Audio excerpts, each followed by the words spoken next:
Anticipating the completion of the UW Memorial Union renovation project. We'll get a progress report this morning on For the Record. Good morning, I'm Neil Heinen.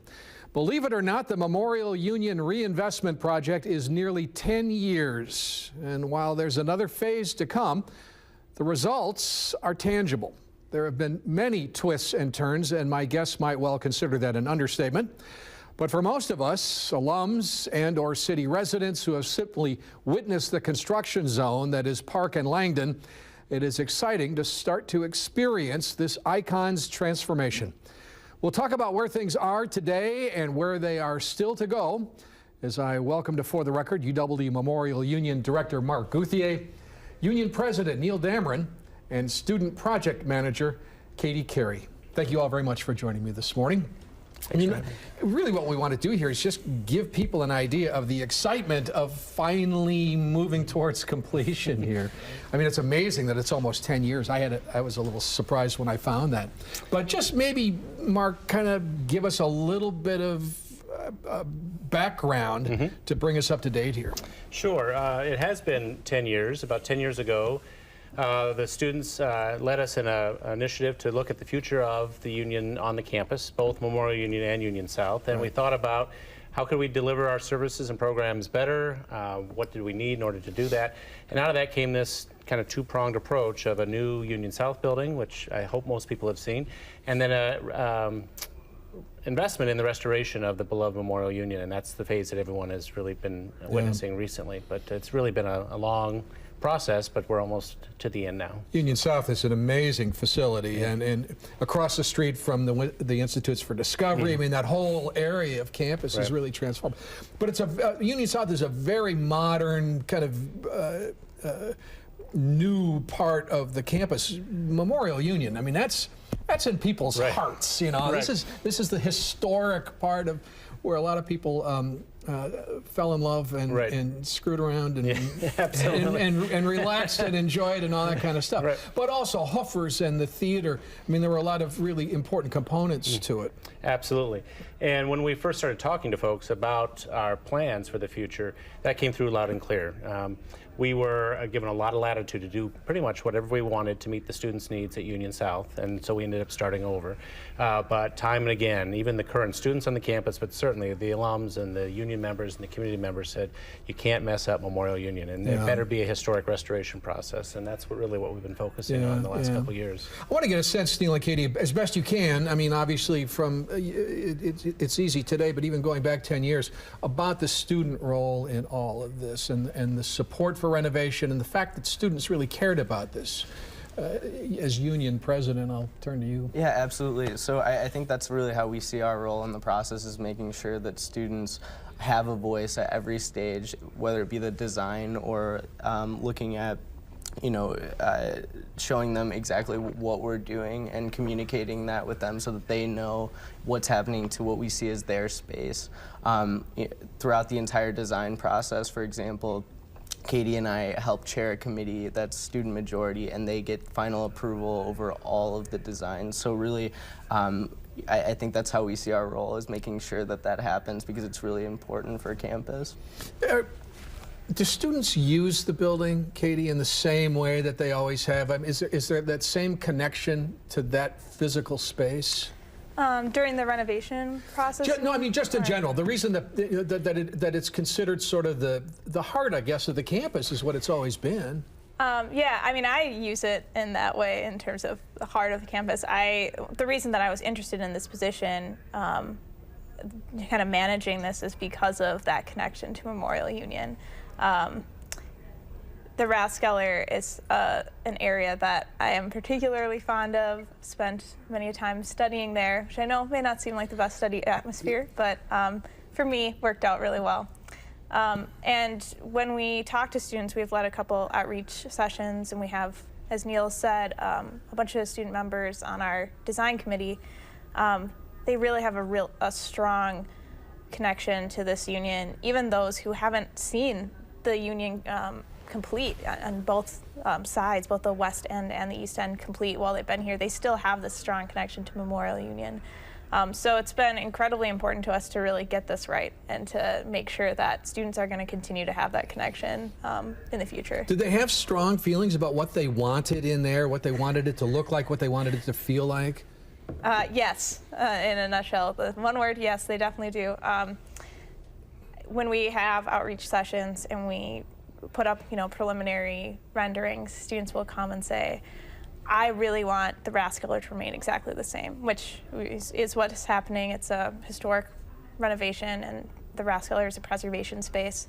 But then there are students who have really informed us a lot about how they use it and how they want to continue to use it in the future. And so it's been helpful to have such a strong student body that loves to get engaged in all aspects of campus and community.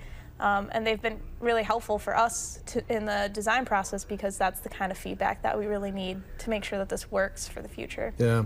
Mark, I want to be clear about this too. When we talk about renovation, it's not just old painting and furniture. There were access issues that needed to be addressed. Oh, absolutely. Were really important. Right. The original part of the building opened in 1928, and the theater was added in 1939, and you just didn't think about universal accessibility and ease of use by people with disabilities and those types of things at that time. And through this historic restoration project, we're able to add those amenities to the building, make it really comfortable and accessible to all. For instance, the terrace, when we're complete, will have, for the first time, universal accessibility on all levels of the terrace, and that just doesn't exist today, and we really think that'll make it much more welcoming to people. Yeah, and as well as infrastructure. And some of the HVAC and electrical stuff, which I had the pleasure of seeing in a tour. Yeah. It looked like a 1940s science fiction film. Well, when we started the restoration for the theater wing, we were actually removing the original systems that were put in 1939. We were still using those original systems. Yeah. And so the building at large had over 20 different air handling systems, and we're reducing the numbers and increasing the efficiency. There were parts of the building where we still brought in window air conditioners every summer in order to make sure there was air conditioning in the building, and so all that's being addressed as well. Yeah. So, yeah. All right, well, we're going to talk about the opening of the Stiffskeller and Hoofers when we come back right after this.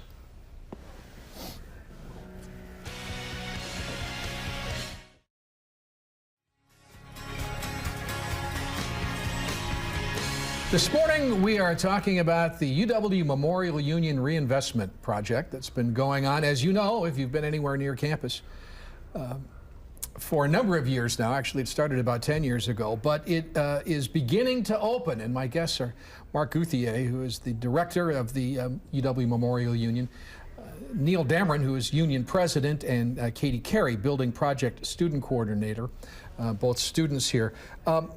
What was the idea between the phases, Mark? Why was it decided to do this in two distinct phases? Well, we believed pretty strongly, and folks told us that they agreed with us, that it would be a mistake to close down the entire building all at one time. Right. People really wanted to, even if parts of it were closed, be able to come to their union and experience at least the part that was open while the other part was being renovated. And so we really took a different approach with this part of our project than we did with Union South, and we decided to do it in phases to allow people to still have their home and their place that they connect with. Yep.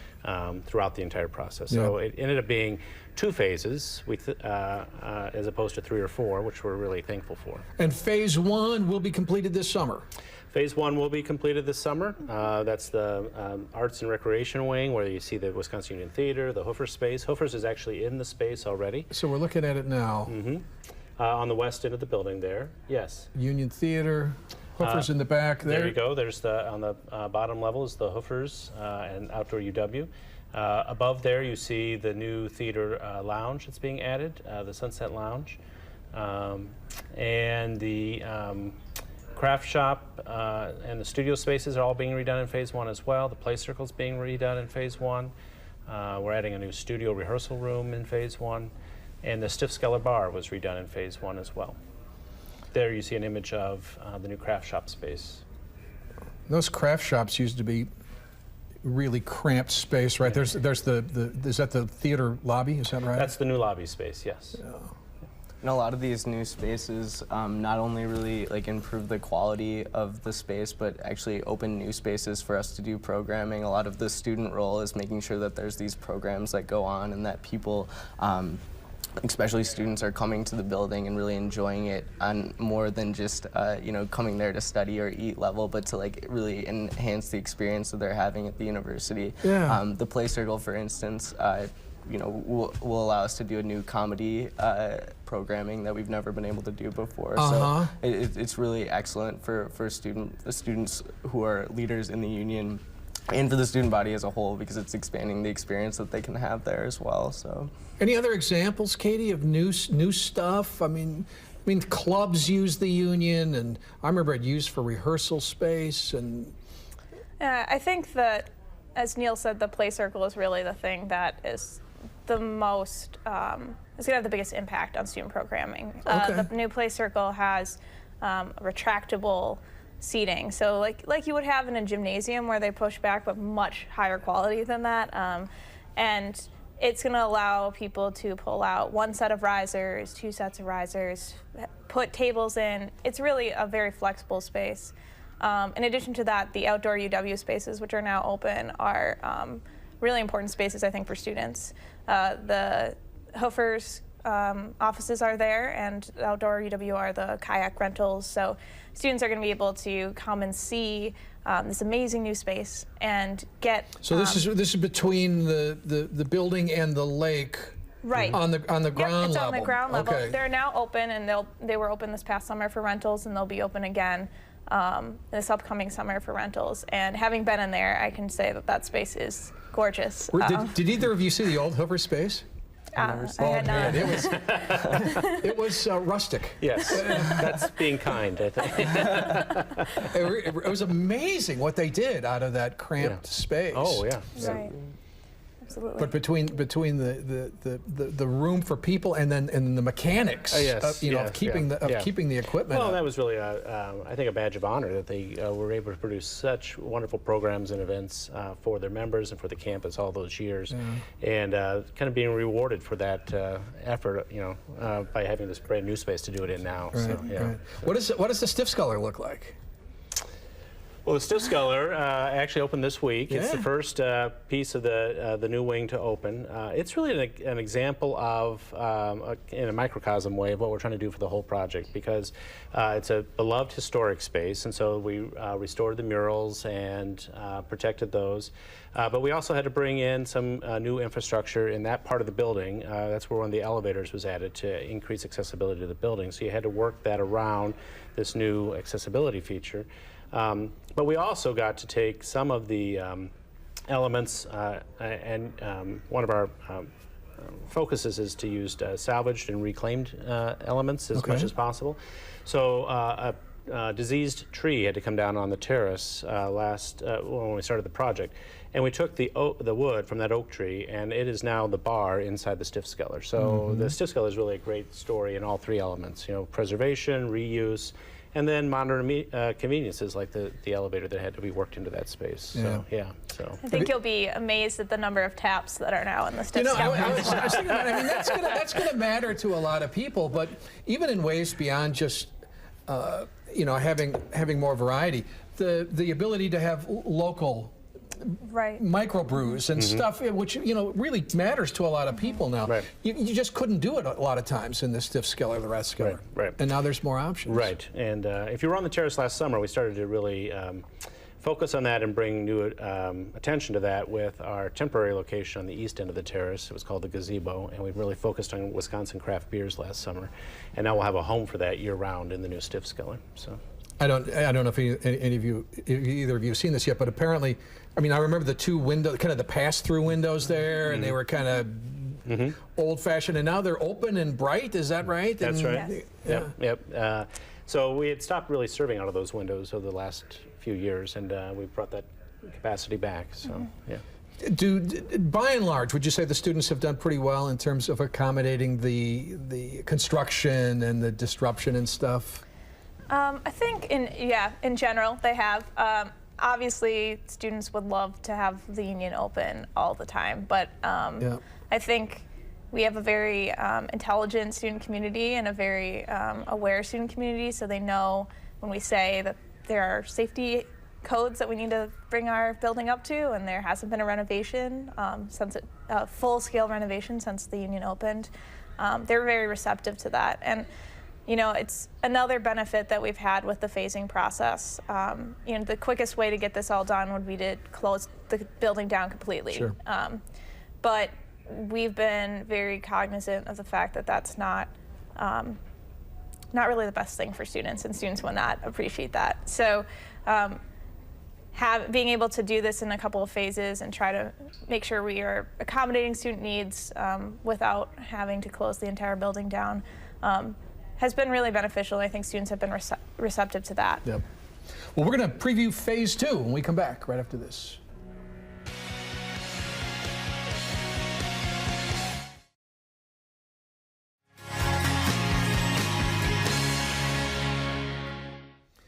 The UW Memorial Union is opening in front of our very eyes after a long reinvestment project, and Mark Gouthier, who is the director of the Memorial Union, is here, as are two students at UW, Neil Dameron, Union President, and Katie Carey, who is the Building Project Student Coordinator. Just briefly, maybe, Mark, in terms of finances, how this, everything cool is in terms of paying for all this? Well, the project is really being funded through a series of three sources. One is student segregated fees. Students voted to increase their fees a number of years ago for both the Union South and now the Memorial Union reinvestment project. For both phases, that's all done? And then the other two sources are the union's own operating revenue and then private support. Yeah, but I mean, in terms of the student component, that no more referendum needed for phase 2, that's done. Right. And then the other two were? The union's own revenue sources and then private support. And those three sources together. Which has been generous. Yes, so we've been very pleased with the support of our alumni and friends. So. And so looking ahead to phase 2, then just sort of practically, what needs to happen to get that done?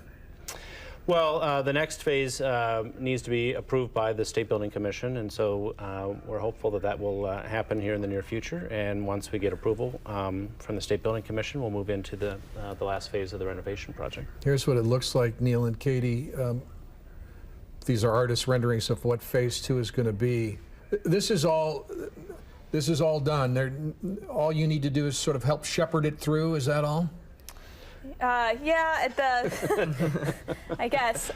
There's the 35% of design drawings are done, and that's a technical term, and what that means is if 100% means you can go out and you could take that plan and construct it, they're 35% of the way there. So that means they know where everything is going to be. Let's just mention Alumni Park, because we're going to have to talk about that. Right, and Alumni Park is going to be gorgeous. It's a project by the Wisconsin Alumni Association that's going to be a nice green space where that parking lot is right now, and kind of tell the story of all the alumni who have made such great contributions to this campus.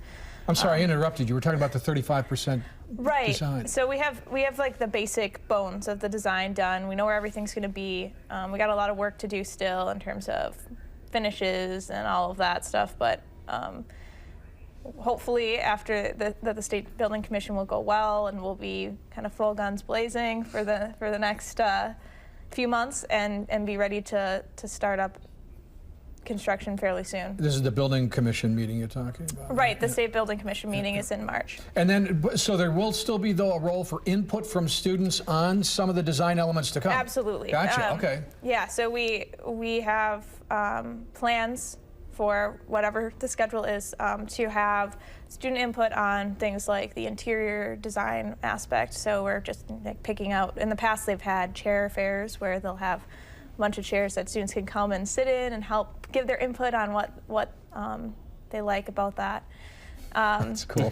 And some of these spaces are spaces that students are really important customers in. So in phase 2, some of the spaces are going to be that lakefront and Langdon area that we're making into more distinct dining concepts, and we have a coffee concept and a new student lounge coming in. So we really need that student input on how do they want these spaces to feel, because those little touches are what ends up giving the feel to a place too. Mark, I remember at least 10 years ago, probably talking to then Chancellor John Wiley about the vision for opening up the campus from Lake Mendota to the Cole Center. I mean, and ultimately that's what it's going to be. Are we still 2 years away from kind of seeing that vision completed? Yes, roughly. And so the last two blocks in that grand vision that the Chancellor talked about back then really are Library Mall and the Alumni Park project that Katie mentioned. And those will really complete that vision and really create a phenomenal 7-block experience on that end of the campus. I don't think a lot of people yet really have an idea what that's going to be like. To stand on what used to be, you know, the pier at Memorial Union and be able to see clear through campus.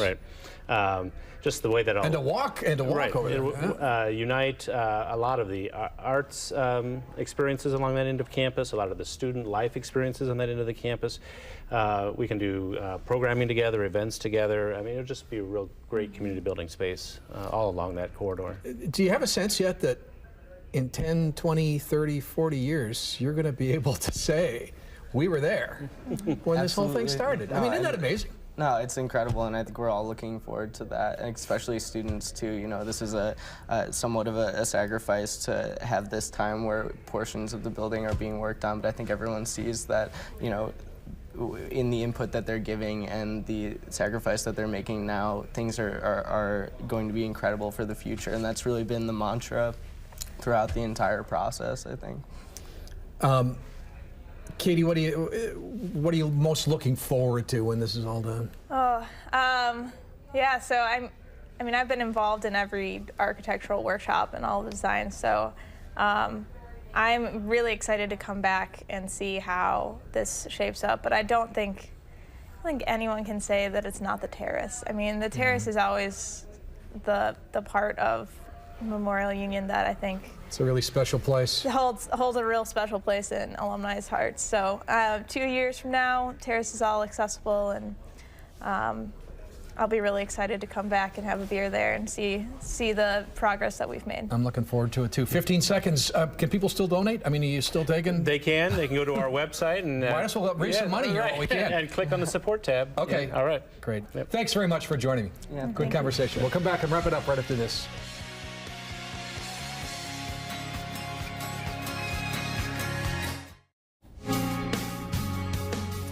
A look at the renovated UW Memorial Union on the next For the Record. Sunday morning at 10, sponsored by MG&E.